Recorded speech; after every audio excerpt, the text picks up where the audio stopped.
Good morning, everyone. I am on my way to work this morning, and it is Tuesday morning, and hopefully I'll be able to get this uploaded for you all without any problems. Today is going to be my last day of work for the week, and I'm going to be working towards getting ready for a large yard sale that we do. Our town has a fall festival every year, and we usually set up a yard sale for that time to, purge some things that are in the house and all that. So, probably wondering why you're just seeing me this morning whenever I showed a picture on the beginning of this video of Lewis and Enid.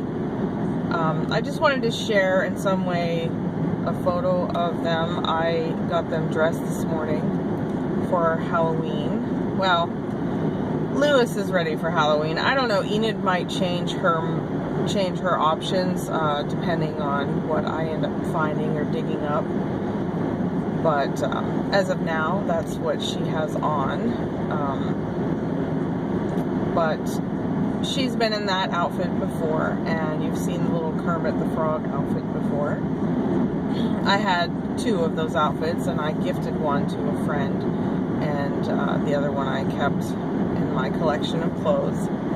But I don't know, I think Lewis has some plans. I overheard him whispering to Enid that he thought, if he dresses up really cute, that he might be able to snatch or get his, his little paws on some kids this trick-or-treat evening. So I'm gonna have to keep a close eye on that boy.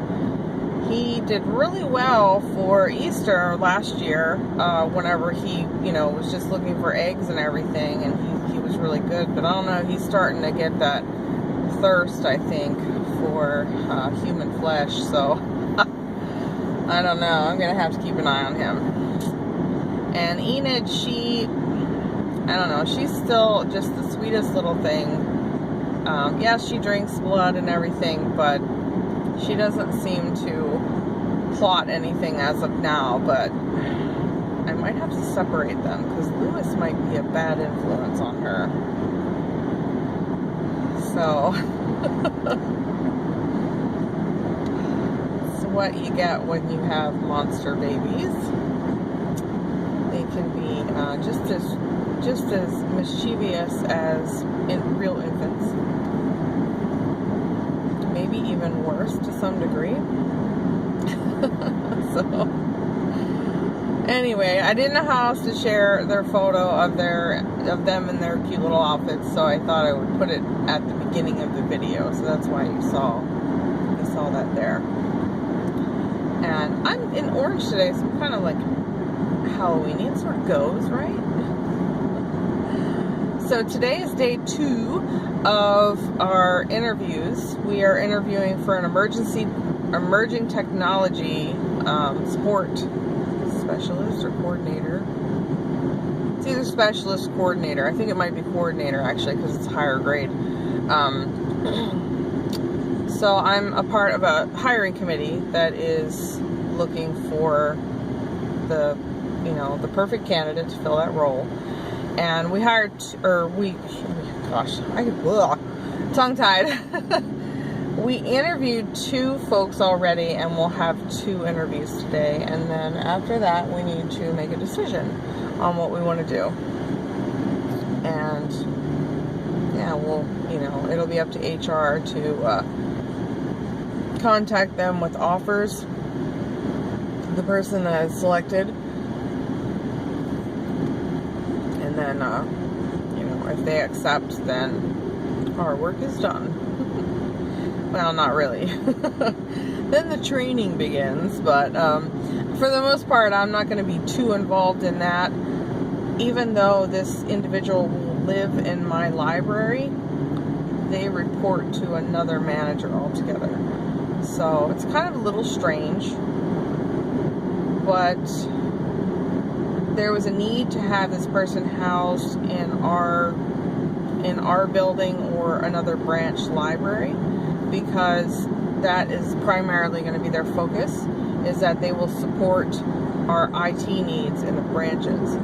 So we were chosen as the library to house them because we have a lot of emerging tech in our space now, and we're constantly trying to evolve and keep up with technology.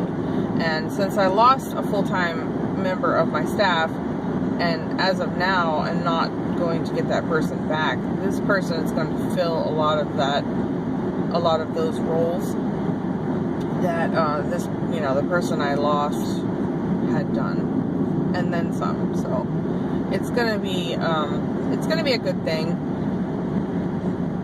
There's some folks in my department that are really, bummed that we lost the position, essentially, and I'm more optimistic. I'm going to, roll with the punches and see what happens. I mean, maybe this will be like better than what we could have accomplished by hiring another just library staff instead of someone from IT. So I don't know. I think it'll be a good thing. I'm hopeful it'll be a good thing. Sometimes, doesn't work out, but we'll see what happens. But yeah, we really have a good pool of candidates for this job.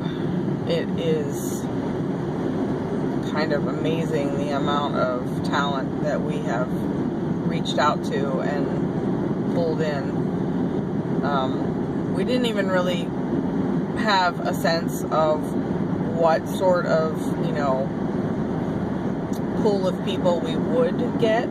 It was kind of, I don't know, I think we were sort of like, I don't know how many people are gonna jump on this, because emerging technology is, of course, all around us. And emerging technology is something that's also, even though it's all around us, it's kind of hard to wrap your head around. Like, how do you put that into a position where somebody is essentially always researching and always, trying to brainstorm and come up with a better way, or maybe more efficient way of us for our students to be more productive, to be more collaborative, to reach out more, to be,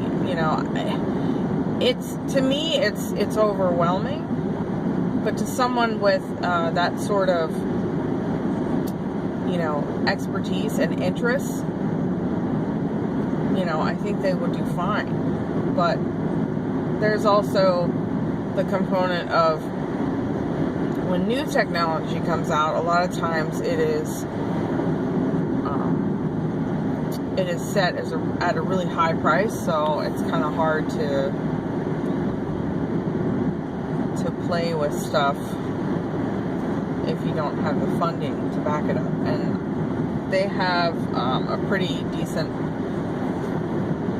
pot of money at the university that I work at for technology, but I don't know how vast it is, because it's not my realm that I oversee. So I'm excited. It'll be interesting. It'll be a new sort of venture into the future and beyond, kind of thing. But I worked last night at my second job, and I'm kind of exhausted today, so I hope I can be alert and professional during these interviews.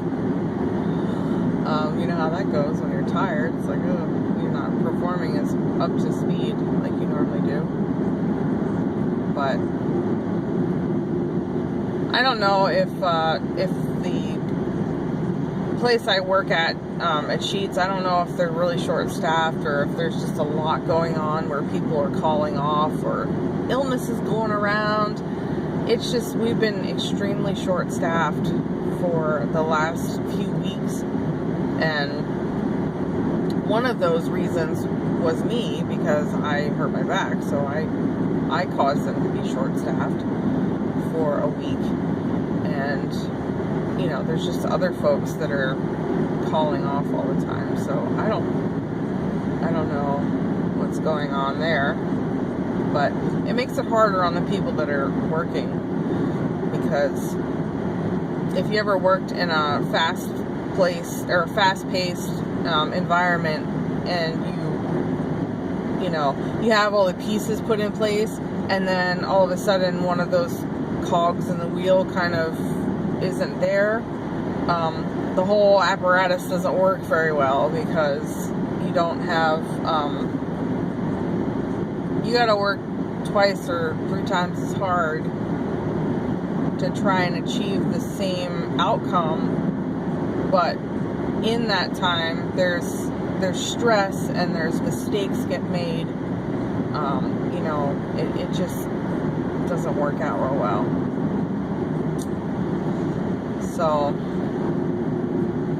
anyway,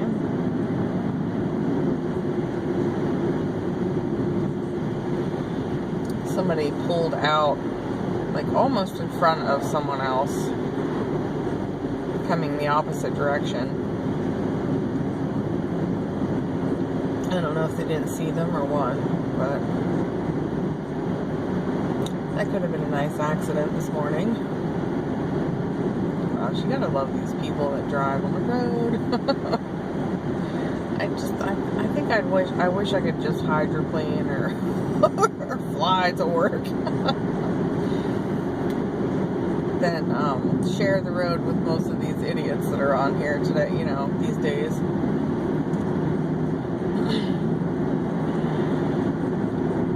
So, you know how people are afraid to fly and all that? Well, like, it's more dangerous to be on the road, because there's more accidents that happen on the road than in the air.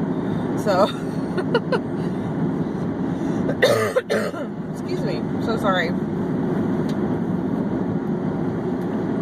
So yeah, the homecoming is coming up for our high school, so the girls are getting psyched about that. There's going to be a homecoming game, homecoming dance, and homecoming parade.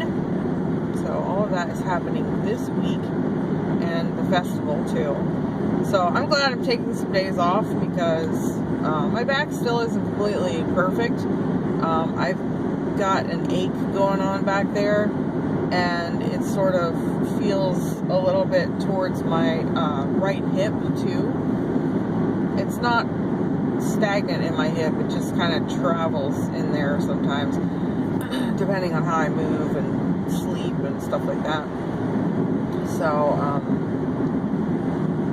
you know, I'm still, I need, like, oil. Am I turning into a tin lady or something like that? I need to oil my joints.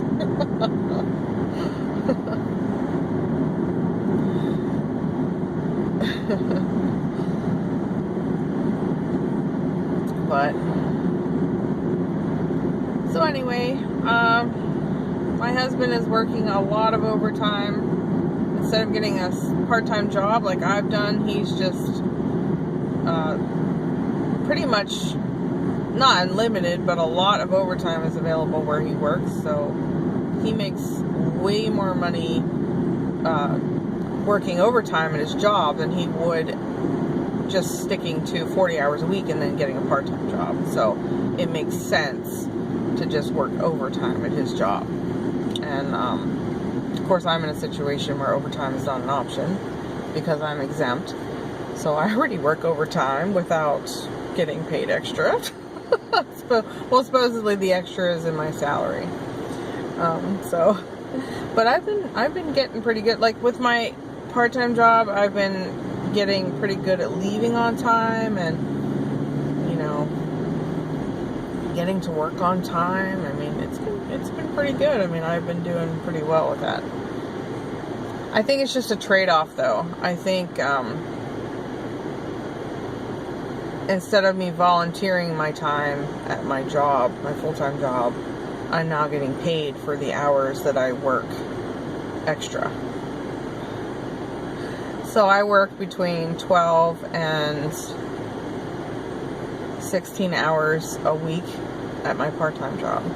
And that's about roughly how many hours I would put in extra at my full-time job. So, you know, the fact that I'm getting extra compensation for it, I guess it's worth it in the end, right? Because my compensation doesn't go down if I work, you know, only 40 hours a week at my full-time job. It stays the same. So essentially we call it volunteering hours if you have to work above 40 hours a week. So there's that. A lot of times I would stay because I felt obligated to stay at my full-time job because of the position I hold there.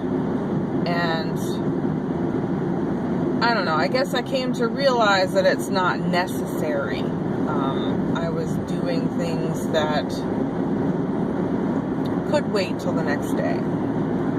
Now there will come a day where I will have to stay because, you know, it is necessary.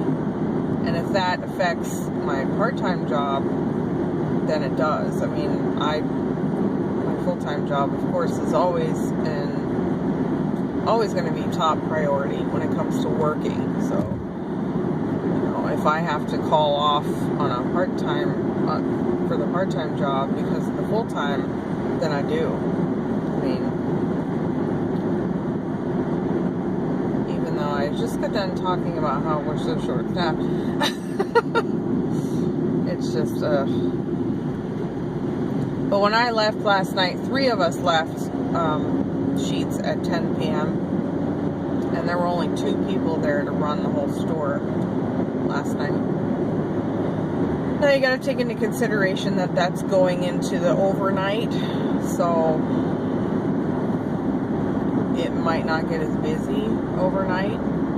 But still, I can't. 2 people, that seems crazy to me. Seems like there should at least be another person, like another set of hands.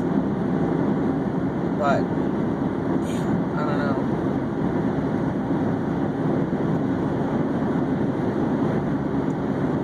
So yeah, I hope everyone's having a good week so far.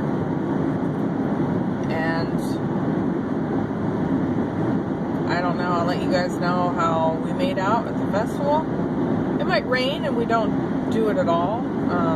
We've done that before. If it does forecast rain, we won't have anything because people essentially come in for the food and that's it. They don't stick around. So it's not worth all the time and effort you put into a yard sale to even have it if it's going to rain. So yeah, we're going to do that. Let you know any more updates about Lewis. And you know, one of my friends has one of those cameras that you put in the woods. It's like a trail cam, I think they call them. I'd ask her if I could borrow that. Maybe I could capture Lewis in the act talking to Enid about stuff. But I was just walking past the nursery and I heard this whispering and I kind of put my ear against the door and then I could hear him talking about trick-or-treat night and oh boy. As if I don't have enough on my plate, right? That little boy.